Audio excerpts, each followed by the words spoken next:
Bonsoir mesdames et messieurs, j'espère que vous allez bien et ça fait plaisir de vous retrouver. Voilà, merci d'être présent ce soir. Nous allons regarder une vidéo sur Roblox et son immonde créateur, voilà, de Peliert. Je sais pas si vous connaissez les youtubeurs. La face cachée du créateur de Roblox. Vous avez été plein à m'avoir conseillé de faire des vidéos sur Roblox parce qu'apparemment il y a plein de polémiques, plein de choses qui ne jouent pas. Et justement Peliert parle un petit peu de tout ça et je pense que ça peut être intéressant de voir cette vidéo. Et en plus Roblox, c'est un monde que je ne connais pas vraiment. Est-ce qu'il y a des gens qui ne savent pas lire le français? Vous voulez que je lise ou vous pouvez lire dans votre petite tête là? Bon, lisez dans votre tête. Allez, j'ai la flemme. This company grow exponentially from exploiting children and facilitating child sexual abuse for profit. Roblox is more Très intéressant, j'aime bien le concept. upset that people are aware of the predator problem as opposed to the predator problem existing in the first place. Explain to me that, Roblox, because now you have a whole community of lolicons and maps on your platform. Some of them literally have been arrested for Why aren't you sending these Roblox predators cease and desist? They deserve it. They actually tried to commit a crime.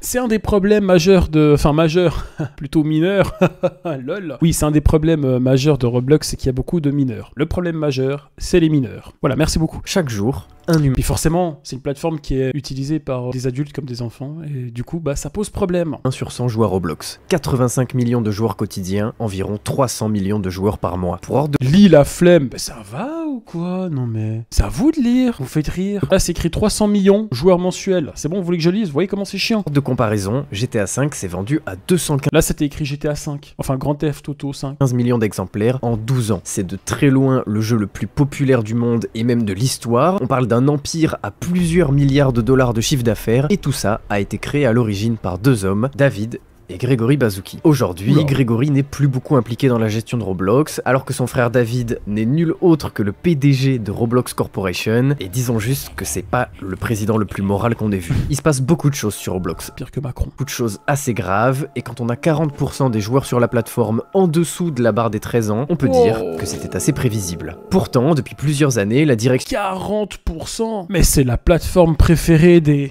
gens comme moi. Je crois que je vais installer Roblox. C'est très intéressant cette plateforme, je connaissais pas du tout. Alors, nous allons télécharger ceci et j'ai prévu avec moi mon petit rouleau de PQ. Ça c'est pour Roblox. Voyons voir la suite de la vidéo. de la société n'a jamais vraiment essayé de mettre en place de vrais moyens pour protéger ses joueurs, c'est même tout le contraire. J'arrête. Oh, je sais que vous l'aimez bien ce personnage. Et en ce moment, on va clairement vers le pire. Alors asseyez-vous correctement et laissez-moi vous parler un peu de David Bazouki, un businessman de génie, mais à quel prix? Avant de continuer, je voudrais vous parler de mon partenaire du jour, Oli. Alors, pour le coup, j'ai toujours... On s'en bat les couilles! Sauf si un jour c'est moi qui fais un placement de produit. Donc on va passer ça, hein. Qui a goûté ça? J'ai goûté une fois. Pas foufou, hein. Découvrir Oli. Voilà, un grand... Mais un jour je ferai un placement de produit et je vous dirai, c'est incroyable, c'est super bon, c'est bon pour la santé, excellent.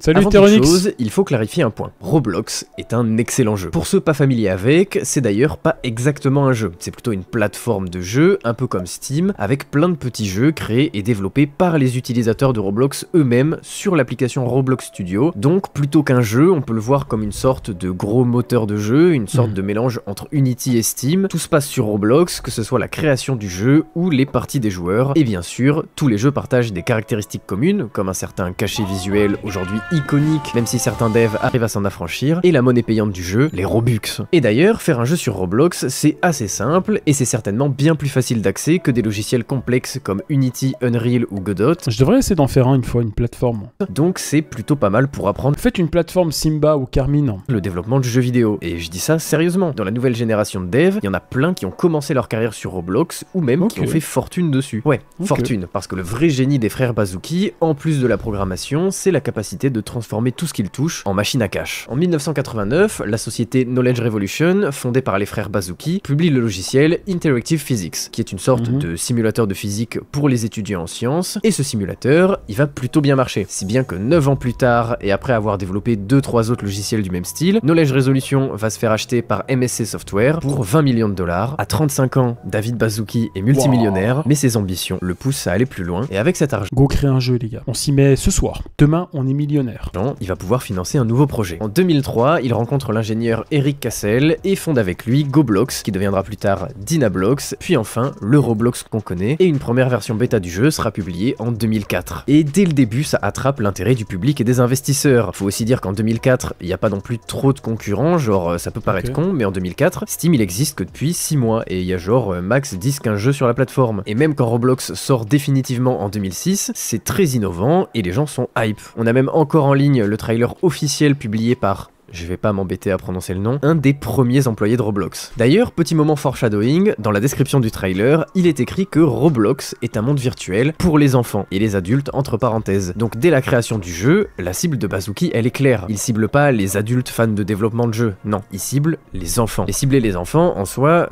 c'est pas si grave quand on fait des jeux vidéo, hein. Nintendo, ils ont toujours fait ça. Mais cibler les enfants pour autre chose, suivant ce que c'est pour la loi, c'est grave, voilà. Et c'était très bien. Non, le problème c'est que Roblox, c'est pas juste un jeu, et Bazooki, il en est très bien conscient. Il a justement fait en sorte que Roblox soit un genre de réseau social, et si vous êtes sur internet depuis un certain temps, ou que vous avez vu une seule vidéo du roi des rats, vous savez très bien que quand il y a beaucoup d'enfants et d'adultes qui cohabitent sur un réseau, ça annonce rarement du bon pour la suite. Mars 2025, lors d'une interview accordée à la BBC, David Baszucki fait une sortie qui va surprendre beaucoup de membres de la communauté Roblox, en disant aux parents des enfants qui sont sur la plateforme que s'ils sont inquiets du fait que leurs enfants soient sur le jeu, eh bien ils devraient tout simplement les garder loin de ce jeu. Genre, on parle d'un jeu où au moins 40% de ces 85 millions de joueurs quotidiens ont moins de 13 ans, c'est son fonds de commerce au type, et pourtant il est prêt à perdre une grosse part de marché pour, entre guillemets, protéger les enfants. Mais la réalité, c'est que c'est juste une grosse tentative de damage control pour essayer de sauver l'image d'un jeu qui a déjà la réputation d'être le plus grand repère de prédateurs de la planète. D'ailleurs, cette interview, c'est une vraie honte, hein. Ses réponses aux questions des enquêteurs de la BBC sont lunaires. Par exemple, à un moment, les journalistes lui montrent qu'ils ont créé des faux comptes de mineurs et que les filtres intégrés à Roblox n'ont pas du tout pu empêcher les journalistes de tomber sur des jeux complètement inappropriés pour des enfants, ou de mentionner dans le chat le fait de quitter Roblox pour aller parler avec d'autres joueurs sur des plateformes comme Discord ou Snapchat, malgré le blocage des noms de réseau dans le chat. Et d'ailleurs, c'est la principale technique de ces prédateurs sur Roblox, c'est-à-dire d'emmener leurs victimes sur un autre média de communication. Et donc,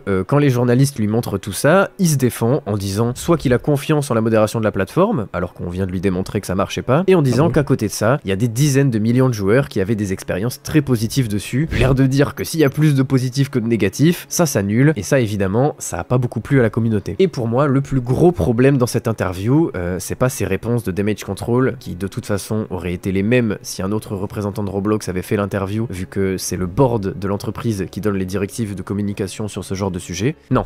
Le vrai problème, c'est que David sait. Il est activement au courant de la situation désastreuse. On appelle ça dans le jargon, s'en battre les couilles. De Roblox et de tous les problèmes de la plateforme concernant la sécurité de ses utilisateurs, notamment des plus jeunes. Et le pire, c'est qu'il est au courant depuis le début. Vers le milieu de l'interview, il dit que... Comme par hasard, hein, j'ai envie de dire, c'est pas étonnant. Dès la sortie du jeu en 2006, Eric Cassel, son associé, l'avait alerté que certains joueurs commençaient à se comporter de manière anormale et ne se comportaient pas toujours de manière civilisée, entre guillemets, quelques mois après le lancement. Et ça, à mon avis, c'est extrêmement problématique et c'est la principale chose qui est reprochée à David Baszucki. Parce qu'entre nous, c'est normal pour une plateforme qui se veut comme un réseau social d'avoir des problèmes comme ça. Discord, Instagram, TikTok, ils ont exactement les mêmes. Le vrai problème, c'est que David et la direction de Roblox ne font rien pour améliorer la modération du jeu et prennent des décisions uniquement quand le public leur tombe dessus. Ils n'essayent jamais de protéger leurs utilisateurs, mais de protéger leur... C'est comme la politique, les gars. C'est un peu ça. Image, parce qu'ils savent très bien qu'améliorer la modération, ça ferait fuir beaucoup de joueurs. Genre, normalement, l'âge minimum requis pour s'inscrire sur Roblox, c'est 9 ans. Ça, ah bah t'imagines, 40% de ta communauté qui se barre comme ça, c'est énorme. C'est que mon avis, mais un enfant ne devrait pas pouvoir jouer à un jeu en ligne bac à sable, réseau social, comme Roblox, avant au moins 13 ans, et encore. C'est évident que l'enfant s'expose à du contenu choquant ou dangereux pour lui, sauf que, bah, si Roblox décide d'empêcher les moins de 13 ans de jouer au jeu, et bah ils perdront 40% de leur player base, et ça, c'est tout simplement impossible financièrement parlant, donc non, dire aux parents. Premier responsable, les parents. Déjà, pour commencer.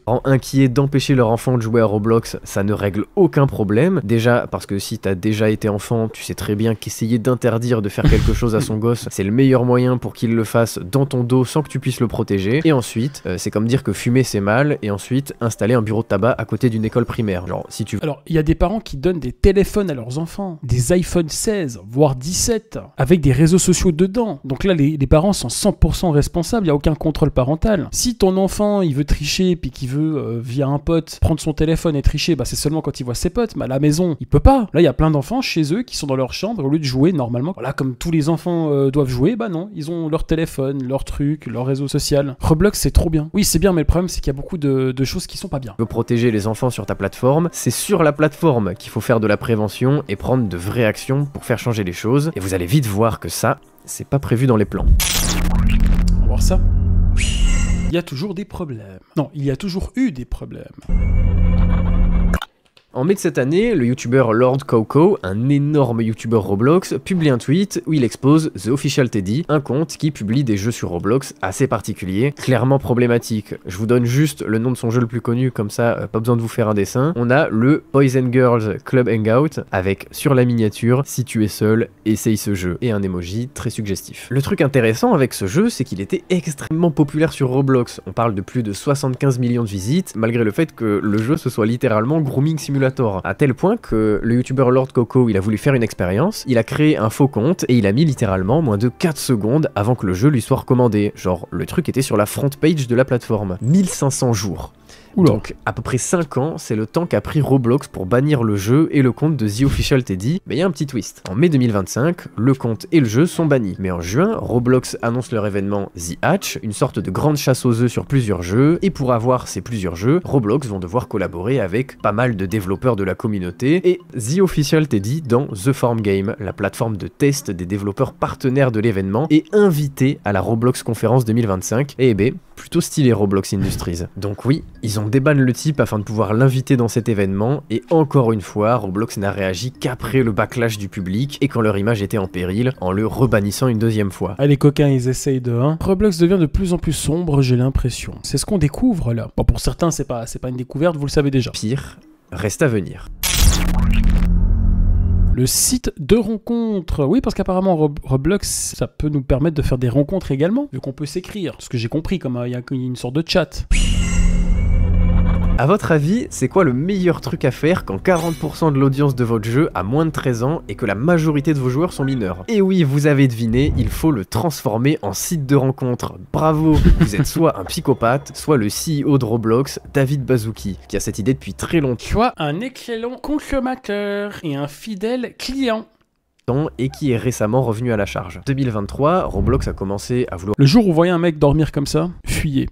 Déjà, si vous vous retrouvez à dormir avec un mec à côté de vous, si vous êtes un mec, bah libre à vous, hein. On est en 2025. Je vois pas de problème à ça. Pour introduire plus de thèmes adultes dans le jeu. Dans cette optique-là, en changeant donc leur rating ISRB de plus de 10 ans à teen, donc adolescent. Si vous voulez, c'est un peu comme les notations PEGI, quoi. Genre, ils sont passés de PEGI 7 à PEGI 12, vu qu'ils voulaient justement préparer le terrain pour ces histoires de dating. En fait, David, il a deux croyances. Déjà, il pense que la player base de Roblox vieillit avec le temps, alors que tout semble montrer qu'il y a juste un roulement. C'est-à-dire que les gens qui ont grandi avec Roblox sont toujours là, mais étant donné que la plateforme a pris des proportions titanesques, ça attire énormément de jeunes joueurs, donc statistiquement, on peut penser à un roulement, même si en quantité, oui, il y a beaucoup plus d'adultes sur le jeu qu'en 2015. Et ensuite, il croit à la fameuse loneliness épidémique, une sorte d'épidémie de solitude qui touche le monde et qui serait causée par les réseaux sociaux, qui fait que les gens sont de nos jours de plus en plus seuls, et donc, en héros, sauveur du petit peuple, David Baszucki arrive avec son idée révolutionnaire, transformer un jeu pour enfants en jeu de rencontre. Honnêtement, j'ai pas les mots. Alors évidemment, dans son interview donnée à... Mais quelle idée de merde. Quelle idée de fou furieux, en fait. Il faut l'enfermer. Stuff, où il expose son idée en juillet 2025, il dit que ces jeux de rencontre seront fermés à tous les utilisateurs de Roblox de moins de 17 ans. Sauf que ce système, il marche pas. Aujourd'hui, il y a déjà plein de jeux interdits aux moins de 17 ans sur la plateforme, et il y a des enfants dessus. Ils ont juste... Parce que c'est facile de tricher. Juste à voler la carte d'identité de leurs parents pour outrepasser le blocage. Et puis, je sais pas, franchement, je pense pas que la solution à la solitude des gens soit de leur faire avoir des dates sur Roblox. Peut-être que la solution, ce serait de les encourager à sortir de chez eux pour faire des activités sociales, genre du foot ou de la cuisine, de l'escalade, je sais pas. La vérité, c'est que David, il veut juste plus d'adultes sur sa plateforme et qu'il en a rien à foutre des dangers que ça peut impliquer. Et le pire dans tout ça, c'est que ça arrive seulement quelques mois après qu'un homme de 27 ans ait utilisé Roblox pour kidnapper un enfant de 10 ans en Californie. Alors ça, c'est une dinguerie. La plus grande affaire de Roblox. Et maintenant, il est temps d'aborder l'affaire la plus importante de cette vidéo. Vous commencez à saisir le personnage de David Baszucki, et c'est bel et bien après avoir entendu parler de cette affaire que j'ai décidé d'en faire une vidéo. Elle a fait énormément de bruit, et elle est à la cause d'un mouvement énorme qui réclame la démission de David, de son poste de CEO de Roblox Industries, et qui a causé l'État de Louisiane à porter plainte contre Roblox pour protection de prédateurs sexuels. Laissez-moi vous présenter l'affaire Schlepp. This video isn't going to be your typical video. This video is actually a call for help, and I need everybody to share this video. The Roblox Corporation has sent a cease and desist letter to me, a 22-year-old, versus a multi-billion-dollar company, threats of litigation because I catch predators on their platform. Donc Schlepp est un ancien youtubeur Roblox assez classique qui, après avoir assisté à beaucoup trop de cas de prédateurs et avoir lui-même Applaudissons ce mec dans le chat. Excellent, GG à lui.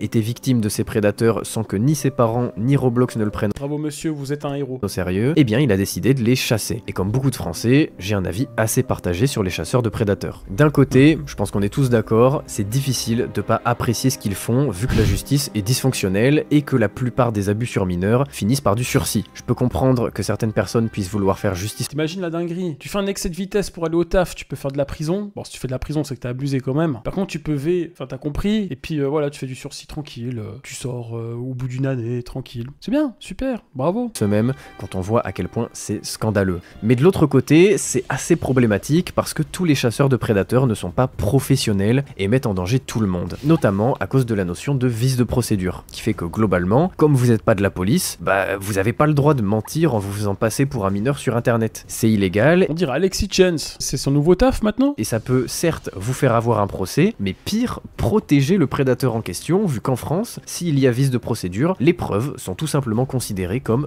non existantes. Donc ça, pour moi, c'est ce qu'il y a de plus tordu dans les lois. Tu montes des preuves, même si ça n'a pas été fait de la bonne manière, t'as des preuves. Voilà, c'est là, c'est factuel. Ils s'en battent les couilles parce que ça t'est pas fait de la bonne manière. Mais monsieur, il a quand même kidnappé des enfants dans sa fourgonnette parce qu'il y a une petite fille de 13 ans qui joue à Roblox. Oui, mais vous n'avez pas fait les choses de la bonne manière, donc voilà, ça ne compte pas. Ok, bah super. Les gens qui chassent les prédateurs en France sont moins protégés que les dits prédateurs. Je sais pas si on se rend compte. On est d'accord. C'est une folie.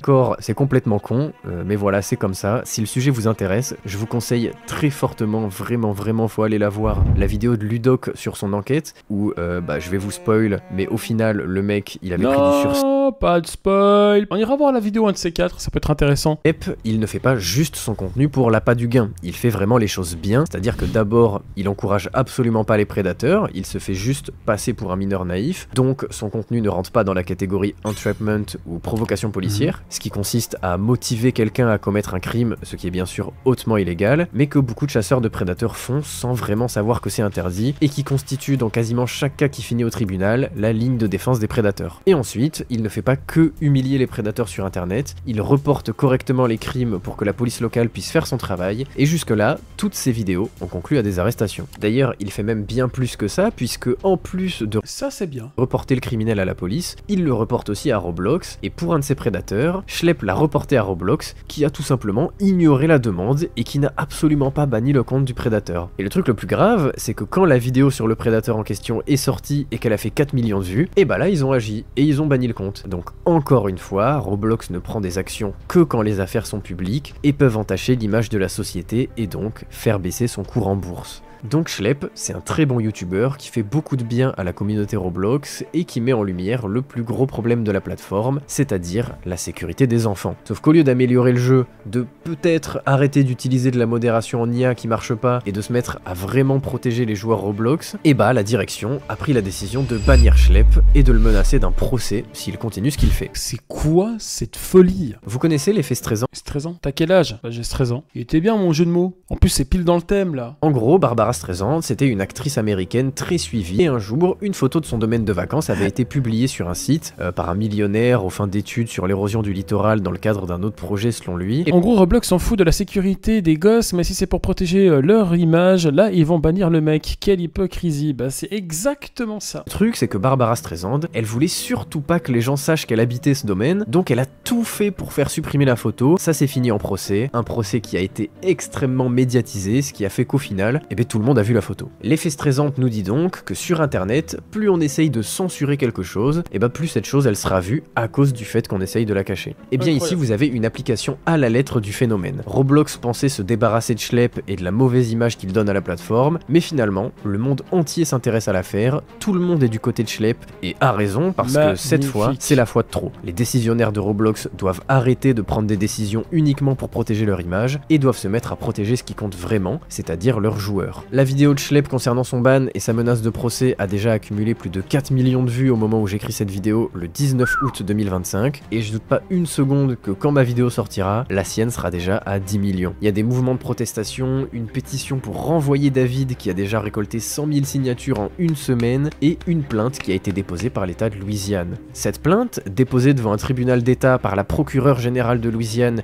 Liz Murrill, affirme que Roblox n'a pas mis en œuvre assez de mesures de sécurité efficaces pour protéger les enfants utilisateurs contre les prédateurs, et encore une fois, la défense de Roblox se base sur des vérifications par carte d'identité, ou encore une collaboration étroite avec des forces de l'ordre, des ONG et des organismes de protection de l'enfance comme le NCMEC, mais on voit très bien qu'ils font surtout ça pour leur image et qu'il y a un gros problème d'échelle. Roblox est devenu incontrôlable, il y a beaucoup trop de gens sur la plateforme pour que ça soit modéré correctement, et la seule vraie solution, ça serait de passer l'interdiction du jeu de 9 à 13 ans, mais voilà, ça c'est juste mon avis, j'espère quand même que cette shitstorm les fera changer.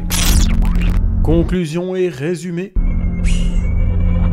C'est de la merde. Voilà, je le fais pour vous le résumer. Sauf que je préfère vous le dire tout de suite, rien ne va changer. La pétition ne va probablement mener à rien, et même ça c'est pas étonnant. Si David Baszucki est renvoyé, c'est pas lui qui prend les décisions. Les vrais décisionnaires d'une société comme Roblox, c'est ceux qui ont l'argent, c'est-à-dire le board et les actionnaires. Donc ils mettront juste quelqu'un d'autre au poste de CEO, ça va calmer les gens, et puis ils vont continuer sur leur lancée. La seule chose qui pourrait éventuellement les faire prendre de réelles actions, c'est soit si les procès mènent à quelque chose, mais bon, vu qu'ils visent à interdire Roblox au moins de 18 ans, j'y crois moyen, soit s'il y a un boycott massif du jeu, ce qui aussi a peu de chances de se produire. Je pense d'ailleurs très sincèrement que le David Baszucki de 2004 n'aurait jamais prévu un truc pareil et est totalement dépassé par l'ampleur des événements, mais ça n'excuse pas la pauvre gestion de toutes ces affaires, surtout quand la sécurité des mineurs sur la plateforme est en jeu. Il est plus que temps que les choses changent. Merci à vous J'aime bien le petit piano. d'avoir regardé cette vidéo. Un énorme merci aux youtubeurs Cubigames et Yones pour avoir relu mon script. Je vous conseille sincèrement d'aller checker leurs vidéos si Roblox vous intéresse. Ça m'a fait plaisir de reparler un petit peu d'un développeur de jeu. Peut-être que je le ferai plus dans le futur, vu que je m'intéresse de plus en plus au développement de jeux vidéo, et c'est pas impossible que j'en développe un aussi. Donc voilà, prenez soin de vous, mettez un pouce bleu si vous avez aimé la vidéo. Bien sûr. Abonnez-vous, mettez des commentaires, tout ça. On se dit à la prochaine. C'est mérité le petit like, bravo. Très très bonne vidéo, j'ai beaucoup aimé. Bon voilà, je sais pas ce que vous en pensez vous, mais c'était très intéressant. Voilà.